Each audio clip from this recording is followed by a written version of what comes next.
After a random old man discovers Mjolnir and somehow manages to lift it, a crowd of reporters quickly surrounds him, eager to report that an ordinary man has been deemed worthy of Thor's hammer.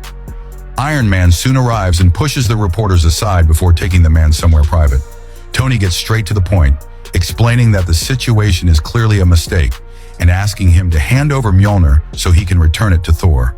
But before the man can respond, a lightning bolt strikes the ground. Thor appears out of nowhere and apologizes for the confusion. He approaches the old man and asks for his hammer back, except Mjolnir suddenly disappears from the man's hands. Tony has already grabbed it. Iron Man refuses to give it back until Thor explains himself. He points out that this entire mess happened because Thor thought it would be funny to leak his phone number using Mjolnir. Tony calls the stunt incredibly reckless, arguing that any villain could have eventually tracked the hammer down. But Tony takes his anger a little too far.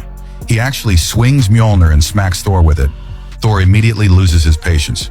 He reminds Stark that even without the hammer, he's still a literal god, while Tony is basically a man playing around in a thunderstorm inside a metal suit. That finally gets Tony to reconsider. He quickly returns Mjolnir, says goodbye, and flies home. But before Thor can leave, the old man calls him back with one final request.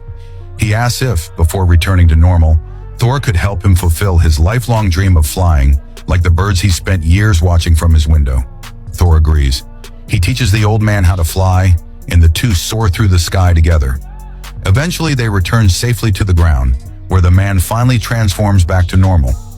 He hands Mjolnir back to Thor and thanks him for giving him the greatest day of his life. Follow for more.